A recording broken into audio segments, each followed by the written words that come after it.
முறை ஒரு மாணவர் சாமியார் தனது ஆசானிடம் சென்று, ஆசானே, நான் இந்த கோவிலில் இனி வாழ முடியாது என்றார்.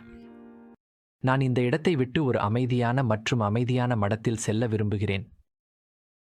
அப்போது ஆசான் சாமியார் ஏன் என்று கேட்டார். இந்த கோவிலில் என்ன தப்பு? என்ன நடந்தது என்று சொல்லுங்கள். அப்பொழுது மாணவர் சாமியார், பாருங்கள், இந்த கோவிலில் உள்ள அனைவரும் எனக்கு நச்சு என்ன என்று கூறினார். இங்கு சில சாமியார்கள் மிகவும் இந்த கோவிலில் அரசியலில் ஈடுபடுகிறார்கள்.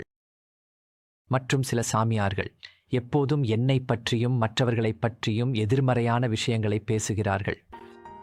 மற்ற சிலர் எதுவும் செய்யாமல் கிசுகிசு பேசுவதில் முழு நாளையும் செலவிடுகிறார்கள். இந்த கோவிலில் நான் என் ஆன்மீக வாழ்க்கையை பயிற்சி செய்ய முடியாது என்று நினைக்கிறேன். என்னுடன் நச்சு மனிதர்கள் இல்லாத அமைதியான மற்றும் அமைதியான மடத்தில் செல்ல அனுமதிக்கவும். அப்போது ஆசான் சாமியார், சரி, நான் உங்களை அனுப்பி வைக்கிறேன் என்றார். ரலில் செட்டும் முன் நீங்கள் எனக்கு ஒரு கடைசி உதவி செய்ய வேண்டும். அப்போது மாணவர் சாமியார், சொல்லுங்கள் ஆசானே, நான் உங்களுக்காக என்ன செய்ய வேண்டும் என்று கேட்டார். அப்போது ஆசான் சாமியார் ஒரு கரண்டி தண்ணீரை எடுத்து மாணவர் சாமியாருக்கு கொடுத்து, இந்த கரண்டி தண்ணீரை நீங்கள் எடுத்துச் செல்ல வேண்டும் என்றார். மடத்தின் சுற்றிலும் மற்றும் அதை எனக்கு கொண்டு வர வேண்டும். ஆனால் இதோ ஒரு சிக்கல், அதிலிருந்து ஒரு துளி தண்ணீரையும் நீங்கள் கசிய விடக்கூடாது. நீங்கள் அதை செய்ய முடியாவிட்டால் நான் உங்களை ஒரு அமைதியான மடத்திற்கு அனுப்பிவிடுவேன்.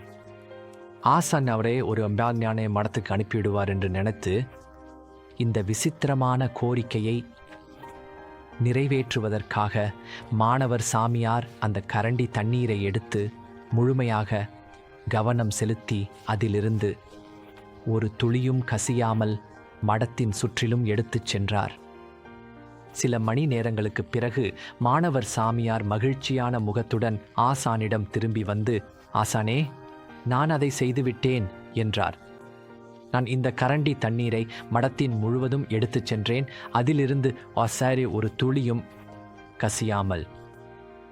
ஆகையால் இப்போது என்னை ஒரு அமைதியான மடத்திற்கு அனுப்பிவிடுங்கள். அப்போது ஆசான் சாமியார் சொன்னார், சரி என் மாணவா, நீ செல்ல தயாராக இருக்கிறாய். ஆனால் நீ செல்லும் முன் ஒரு விஷயத்தை மட்டும் சொல்லு. நீ மடத்தின் சுற்றிலும் கரண்டி தண்ணீரை எடுத்துச் சென்ற போது சாமியார்கள் அரசியல் பற்றி பேசுவது கேட்டாயா? சாமியார்கள் மற்றவங்களை பற்றி கிசுகிசுக்கிறது கேட்டியா? சாமியார்கள் உன்னை பற்றி எதிர்மறையான விஷயங்களை பேசுறது கேட்டியா? அப்போது முதல்வர் பிக்கு சொன்னார், பாருங்கள் என் மாணவா, நீங்கள் உங்கள் இலக்கில் முழுமையாக கவனம் செலுத்தினால், உங்கள் நோக்கத்தில் முழுமையாக கவனம் செலுத்தினால், உங்களை சுற்றியுள்ள அனைத்து எதிர்மறை சத்தங்களையும் கேட்க நேரமில்லை. நினைவில் கொள்ளுங்கள், இந்த உலகில் நீங்கள் எங்கு சென்றாலும் உங்களை சுற்றியுள்ள எதிர்மறை மனிதர்களை சந்திப்பீர்கள். ஆனால் நீங்கள் உங்கள் இலக்கில் மற்றும் உங்கள் பெரிய நோக்கத்தில் முழுமையாக கவனம் செலுத்தினால், நீங்கள் கேட்கும் மற்ற அனைத்து எதிர்மறை மனிதர்களும் மற்றும் எதிர்மறை வார்த்தைகளும் வெறும் சத்தங்களே. அன்புள்ள பெண்களும் ஆண்களும், இது நம் வாழ்க்கையில் நாம் எதை கவனிக்கிறோம் என்பதற்கே அடிப்படையாகும். நாம் மற்றவர்களின் நடத்தை, மற்றவர்களின் வார்த்தைகள், மற்றவர்களின் வாழ்க்கையை அதிகமாக கவனித்தால் நம்மை சுற்றி நச்சு மனிதர்கள் இருப்பார்கள். ஆனால் நாம் நம்மை, நமது இலக்குகளை, நமது நோக்கத்தை கவனித்தால் அந்த அனைத்து எதிர்மறை விஷயங்களும் வெறும் சத்தமாக மாறிவிடும். பாருங்கள், மற்றவர்களை விமர்சிக்க எளிது. மற்றவர்களின் இருண்ட பக்கம் மற்றும் எதிர்மறை பக்கத்தை காண எளிது. ஆனால் மனிதர்களின் ஒளிமிகு பக்கத்தை காண தைரியமும் கருணையும் கொண்ட இதயம் தேவை. நாம் அந்நேரம் தான் நம் வாழ்க்கையில் குறைபாடுகளை கொண்டுள்ளோம்.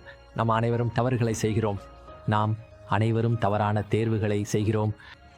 அந்த அனைத்து குறைபாடுகள் நம்மை நாமாக ஆக்குகின்றன. ஆகவே நீங்கள் மனிதர்களுடன் வேலை செய்யும் போது அல்லது சமூக ஊடகங்கள் இருக்கும்போது நீங்கள் விரும்பாத மனிதர்களை சந்திப்பீர்கள். நீங்கள் ஒப்புக்கொள்ளாத கருத்துக்களை சந்திப்பீர்கள். அந்த அனைத்து நேரங்களிலும் நீங்கள் எதிர்மறையாக பதிலளிக்க வேண்டுமா என்பதை தேர்வு செய்யும் சக்தி உங்களிடம் உள்ளது என்பதை நினைவில் கொள்ளுங்கள். அல்லது அவற்றுக்கு நேர்மறையாக பதிலளிக்கவும் அன்புள்ள பெண்களும் ஆண்களும் நீங்கள் என்ன செய்ய விரும்புகிறீர்கள் மற்றும் உங்கள் வாழ்க்கையில் எதை கவனிக்கிறீர்கள் என்பதில்தான் எல்லாம் இருக்கிறது.